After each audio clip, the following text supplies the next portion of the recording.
திருவண்ணாமலையில் திமுக வேட்பாளரை ஆதரித்து உதயநிதி ஸ்டாலின் பரப்புரை மேற்கொண்டு வருகிறார். அதனை பார்க்கலாம். அத்தனை பேருக்கும் ஒரு கூப்பன் கொடுப்பாரு, அரசு ஒரு கூப்பன் கொடுக்கும். அந்த கூப்பனுடைய மதிப்பு எவ்வளவு? 8000 ரூபாய். அதாவது முதலமைச்சர் அவர்கள் இல்லத்தரசி திட்டம்னு ஒரு தேர்தல் இருக்குன்னு சொல்லியிருக்கிறார். அதனால நம்ம தேர்தல் இருக்கையே எப்பொழுதுமே சொல்லுவாங்க, மக்கள் சொல்லுவாங்க இந்த தேர்தலுடைய ஹீரோன்னு. ஆனா இந்த முறை ஹீரோ மட்டும் இல்ல, இந்த தேர்தலுடைய ஹீரோயினும் நம்முடைய தேர்தல் அறிக்கை தான். கலைஞர் அவர்கள் தான் பெண்கள் விறகு அடுப்புல சமைச்சு சிரமப்படக்கூடாதுன்னு கேஸ் அடுப்பு கொடுத்தாரு. அதன் பிறகு பெண்கள் வீட்டுல இருந்து உலக அறிவு கத்துக்கணும், எல்லாமே தெரிஞ்சுக்கணும்னு டிவி கொடுத்தாரு, கலைஞர் டிவி கொடுத்தோம். அதன் பிறகு நம்முடைய தலைவர் என்ன பண்ணாரு? பெண்கள் வீட்டை விட்டு வெளில வரணும், வேலைக்கு போறதுக்கு சுலபமா இருக்கணும்னு விடியல் பயண திட்டம், கட்டணமில்லா பேருந்து திட்டத்தை கொடுத்தோம். பெண்களுக்கு சொத்துல சம உரிமை கொடுத்தோம். இன்னைக்கு நம்முடைய தலைவர் என்ன சொல்றாரு? வீட்டில் இருக்கக்கூடிய பெண்கள் அதிக வேலை செய்யக்கூடாது அப்படின்னு அவங்களுக்கு 8000 ரூபாய் கூப்பன் கொடுத்திருக்கோம். இந்த 8000 ரூபாய் கூப்பன்ல உங்களுக்கு தேவையான ஃப்ரிட்ஜோ, மிக்சியோ, டிவியோ, ஏசியோ, எந்த மின்சார பொருட்களையோ நீங்க போய் வாங்கிக்கலாம். இப்படி இந்த திட்டங்கள்லாம் நிறைவேற்றப்படணும்னா நீங்க வர சட்டமன்ற தேர்தலில் ஏப்ரல் 23ஆம் தேதி, இன்னைக்கு தேதி 31, இன்னும் 24 நாட்கள் இருக்கு. நீங்க அத்தனை பேரும் உதயசூரியன் சின்னத்துல வாக்களிக்க போறீங்க, அதை நீங்க முடிவு பண்ணிட்டீங்க. ஆனா நீங்க அடுத்து வர்ற 24 நாட்களும் இந்த பிரச்சாரத்தை மக்கள்கிட்ட கொண்டு போய் இன்னும் சேர்க்கணும். நீங்க வாக்குறுதி கொடுத்திருக்கிற மாதிரி அண்ணன் ஏவவேல் அவர்களை 1 லட்சம் வாக்கு வித்தியாசத்துல ஜெயிக்க வைக்கணும். செய்வீங்களா? 1 லட்சம் வாக்கு வித்தியாசத்துல ஜெயிக்க வைக்கணும். நிச்சயம் செய்வீங்களா? நாம இவ்வளவு வளர்ச்சி திட்டங்களை செஞ்சிருக்கிறோம், இவ்வளவு வாக்குறுதிகளை கொடுத்திருக்கிறோம், நிறைவேற்றி காட்டிருக்கிறோம். மீண்டும் ஆட்சிக்கு வந்தா இதையெல்லாம் செய்வோம்னு சொல்லியிருக்கிறோம். ஆனா எதிர்கட்சி தலைவர் திரு எடப்பாடி பழனிசாமி அவர்கள் என்ன பண்ணிட்டு இருக்கிறாரு? இன்னைக்கு மீண்டும் பாஜகவோட அடிமையாகி தமிழ்நாட்டுக்குள்ள திரு மோடி அவர்களையும் அமித்ஷா அவர்களையும் எப்படியாவது பிஜேபியை தமிழ்நாட்டுக்குள்ள கூட்டிட்டு வரணும்னு வேலை பார்த்துட்டு இருக்கிறார். ஜாடிக்கு ஏத்த மோடின்னு சொல்லுவாங்க. இன்னைக்கு எடப்பாடி பழனிசாமி தான் மோடிக்கு ஏத்த ஒரு அடிமை எடப்பாடி பழனிசாமியா மாறி இருக்கிறார். நான் அடிக்கடி சொல்லியிருக்கிறேன், நகைச்சுவா சொல்லியிருக்கிறேன், முரட்டு பக்தர்கள் பார்த்திருக்கிறோம், முரட்டு தொண்டர்கள் கேள்விப்பட்டிருக்கிறோம். இன்னைக்கு எடப்பாடி பழனிசாமி தான் இந்தியாவிலேயே ஒரு நம்பர் 1 முரட்டு அடிமையா, மோடியோடைய அடிமையாக இன்னைக்கு எடப்பாடி பழனிசாமி இருக்கிறார். அவருக்கு சரியான பாடத்தை கத்துக் கொடுக்கணும். நம்ம தலைவர் சொன்ன மாதிரி இன்னைக்கு தமிழ்நாடு, இந்த தேர்தல் தமிழ்நாடு வெர்சஸ் டெல்லி தேர்தல். இந்த தேர்தல்ல மோடியா நம்முடைய தலைவர் அவரா அப்படின்னு பார்த்திருந்தோம், நம்முடைய மோடியா தமிழ்நாடான்னு பார்த்திருந்தோம். நம்முடைய உரிமைகளை மீண்டும் மீட்டெடுக்க கொடுக்கணும். தமிழ்நாடு என்னைக்கும் டெல்லிக்கு அவுட் ஆஃப் கண்ட்ரோல் தான் அப்படிங்கறத இந்த தேர்தல் மூலம் நீங்க நிரூபிப்பீங்களா? அதை கண்டிப்பா செய்வீங்க அப்படிங்கிற நம்பிக்கையோட உங்களை எல்லாம் அன்போடு கேட்கிறேன், பண்போடு கேட்கிறேன், பாசத்தோடு கேட்கிறேன், உரிமையோடு கேட்கிறேன், உங்கள ஒருவனா கேட்கிறேன், உரிமையோடு உங்க வீட்டு பிள்ளையாக இருந்து கேட்கிறேன். இன்னும் பெருமையா பொறிப்பா சொல்லணும்னா தலைவருடைய மகனாக இருந்து கேட்கிறேன், டாக்டர் கலைஞருடைய பேரனாக இருந்து கேட்கிறேன். நம்முடைய வெற்றி சின்னம் உதயசூரியன் எல்லா இடத்துலயும் உதிச்சாக வேணும். அதுக்கு தமிழ்நாடு முழுக்க, நீங்க திருவண்ணாமலை தொகுதி முழுக்க நீங்க அத்தனை பேர் இந்த பிரச்சாரத்தை அடுத்த 24 நாட்கள் நீங்க கொண்டு போய் சேர்க்கணும். இன்னைக்கு நான் வேலண்ணன் அவர்களுக்காக மட்டும் இந்த பிரச்சாரத்தில் ஈடுபடல, மற்ற வேட்பாளர்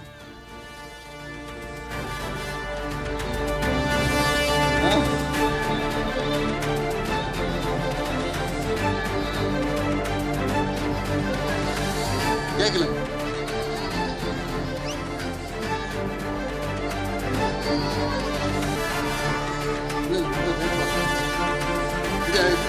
நம்முடைய கீழ்பெண்ணாத்தூர் வேட்பாளர் அண்ணன் திரு பிச்சாண்டி அவர்களுக்கும், கலசப்பாக்கம் வேட்பாளர் அண்ணன் திரு சரவணன் அவர்களுக்கும், செங்கம் வேட்பாளர் சகோதரர் திரு அண்ணன் மூப்பே கிரி அவர்களுக்கும் உதயசூரியன் சின்னத்துல வாக்களிச்சு மிகப்பெரிய வாக்கு வித்தியாசத்துல நீங்க ஜெயிக்க வைக்கணும். செய்வீங்களா? நிச்சயம் செய்வீங்களா?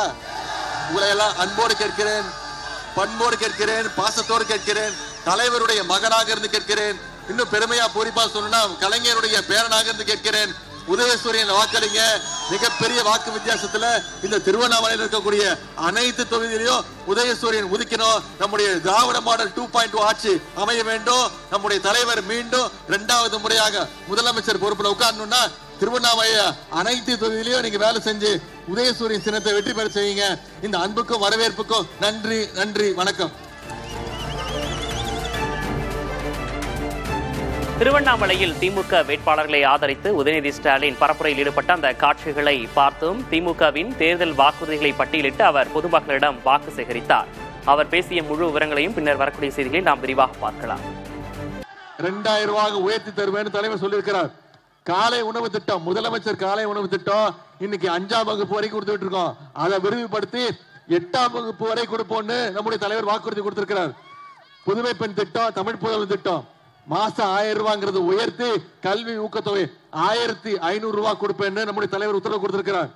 ஓஏபி முதியோர் உதவித்தொகை இன்னைக்கு 1200 ரூபாய் கொடுத்துட்டு இருக்கோம். அதை உயர்த்தி 2000 ரூபாய் தரேன்னு நம்முடைய தலைவர் வாக்குறுதி கொடுத்திருக்கிறார். மாற்றுத்திறனாளிகளுக்கான ஓய்வூதிய தொகை அவங்களுக்கு 1500 ரூபாயில இருந்து 2500 ரூபாய் உயர்த்தி கொடுப்பேன்னு வாக்குறுதி கொடுத்திருக்கிறோம். இப்போ ஒரே மாசத்துல 10 லட்சம் மாணவர்களுக்கு லேப்டாப் கொடுத்தோம். அடுத்த 5 ஆண்டுகள்ல 35 லட்சம் மாணவர்களுக்கு லேப்டாப் திட்டம் கொடுக்கப்படும். மகளிர் சுய குழுக்களுக்கு கேரண்டி இல்லாத, பிணை இல்லாத வங்கி கடன் 5 லட்சம் வரைக்கும் கொடுக்கப்படும் என்ற உறுதிமொழி கொடுத்திருக்கிறோம். அடுத்த 5 ஆண்டுகள்ல கலைஞர் கனவு இல்ல திட்டம் 10 லட்சம் வீடுகள் கட்டி பொதுமக்களுக்கு கொடுக்கப்படும் என்ற உறுதிமொழி கொடுத்திருக்கிறோம். இதையெல்லாம் விட மிக மிக முக்கியமான ஒரு திட்டம் உங்க அத்தனை பேர் தெரிஞ்சிருக்கும். அதுதான் இல்லத்தரசி திட்டம். ஆட்சி அமைஞ்ச உடனே நம்முடைய தலைவர் அவர்கள் உங்க அத்தனை பேருக்கும் ஒரு கூப்பன் கொடுப்பாரு. அரசு ஒரு கூப்பன் கொடுக்கும். அந்த கூப்பனுடைய மதிப்பு எவ்வளவு? 8000 ரூபாய். அதாவது முதலமைச்சர் அவர்கள் இல்லத்தரசி திட்டம்னு ஒரு தேர்தல் அறிக்கையில் சொல்லியிருக்கிறார். அதனால நம்ம தேர்தல் அறிக்கையே எப்பொழுதுமே சொல்லுவாங்க, மக்கள் சொல்லுவாங்க இந்த தேர்தலுடைய ஹீரோன்னு. ஆனா இந்த முறை ஹீரோ மட்டும் இல்ல, இந்த தேர்தலுடைய ஹீரோயினும் நம்முடைய தேர்தல் அறிக்கை தான். கலைஞர் அவர்கள் தான் பெண்கள் விறகு அடுப்புல சமைச்சு சிரமப்படக்கூடாதுன்னு கேஸ் அடுப்பு கொடுத்தாரு. அதன் பிறகு பெண்கள் வீட்டுல இருந்து உலக அறிவு கத்துக்கணும், எல்லாமே தெரிஞ்சுக்கணும்னு டிவி கொடுத்தாரு. கலைஞர் டிவி கொடுத்தோம். அதன் பிறகு நம்முடைய தலைவர் என்ன பண்ணாரு? பெண்கள் வீட்டை விட்டு வெளில வரணும், வேலைக்கு போறதுக்கு சுலபமா இருக்கணும்னு விடியல் பயண திட்டம், கட்டணமில்லா பேருந்து திட்டத்தை கொடுத்தோம். பெண்களுக்கு சொத்துல சம உரிமை கொடுத்தோம். இன்னைக்கு நம்முடைய தலைவர் என்ன சொல்றாரு? வீட்டில் இருக்கக்கூடிய பெண்கள் அதிக வேலை செய்யக்கூடாது அப்படின்னு அவங்களுக்கு 8000 ரூபாய் கூப்பன் கொடுத்திருக்கோம். இந்த 8000 ரூபாய் கூப்பன்ல உங்களுக்கு தேவையான ஃப்ரிட்ஜோ, மிக்சியோ, டிவியோ, ஏசியோ, எந்த மின்சார பொருட்களையோ நீங்க போய் வாங்கிக்கலாம். இப்படி இந்த திட்டங்கள்லாம் நிறைவேற்றப்படணும்னா நீங்க வர சட்டமன்ற தேர்தலில் ஏப்ரல் 23ஆம் தேதி, இன்னைக்கு தேதி 31, இன்னும் 24 நாட்கள் இருக்கு. நீங்க அத்தனை பேரும் உதயசூரியன் சின்னத்துல வாக்களிக்க போறீங்க. அதை நீங்க முடிவு பண்ணிட்டீங்க. நீங்க அடுத்து வர்ற 24 நாட்களும் இந்த பிரச்சாரத்தை மக்கள்கிட்ட கொண்டு போய் இன்னும் சேர்க்கணும்.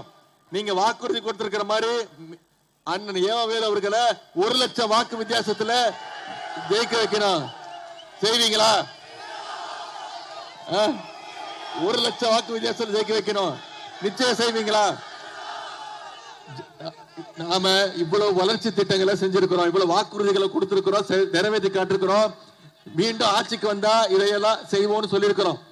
ஆனா எதிர்கட்சி தலைவர் திரு எடப்பாடி பழனிசாமி அவர்கள் என்ன பண்ணிட்டு இருக்கிறாரு? இன்னைக்கு மீண்டும் பாஜகவோட அடிமையாகி தமிழ்நாட்டுக்குள்ள திரு மோடி அவர்களையும் அமித்ஷா அவர்களையும் எப்படியாவது பிஜேபியை தமிழ்நாட்டுக்குள்ள கூட்டிட்டு வரணும்னு வேலை பார்த்துட்டு இருக்கிறார். ஜாடிக்கு ஏத்த மோடின்னு சொல்லுவாங்க. இன்னைக்கு எடப்பாடி பழனிசாமி தான் மோடிக்கு ஏத்த ஒரு அடிமை எடப்பாடி பழனிசாமியா மாறி இருக்கிறார். நான் அடிக்கடி சொல்லியிருக்கிறேன், நகைச்சுவா சொல்லியிருக்கிறேன், முரட்டு பக்தர்கள் பார்த்திருக்கிறோம், முரட்டு தொண்டர்கள் கேள்விப்பட்டிருக்கிறோம். இன்னைக்கு எடப்பாடி பழனிசாமி தான் இந்தியாவிலேயே ஒரு நம்பர் 1 முரட்டு அடிமையா, மோடியோடைய அடிமையாக இன்னைக்கு எடப்பாடி பழனிசாமி இருக்கிறார். அவருக்கு சரியான பாடத்தை கத்துக் கொடுக்கணும். நம்ம தலைவர் சொன்ன மாதிரி இன்னைக்கு தமிழ்நாடு, இந்த தேர்தல் தமிழ்நாடு வெர்சஸ் டெல்லி தேர்தல். இந்த தேர்தல்ல மோடியா நம்முடைய தலைவர் அவரா அப்படின்னு பார்த்திருந்தோம். நம்முடைய மோடியா தமிழ்நாடான்னு பார்த்திருந்தோம். நம்முடைய உரிமைகளை மீண்டும் மீட்டெடுக்க கொடுக்கணும்.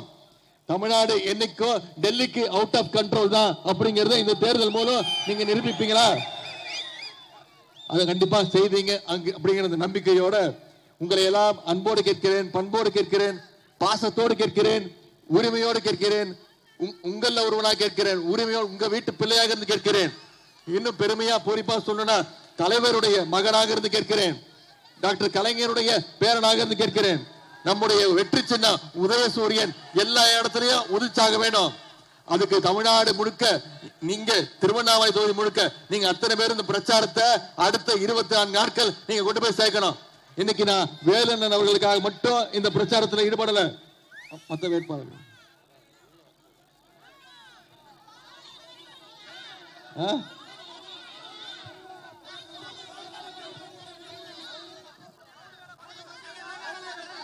கேட்கல.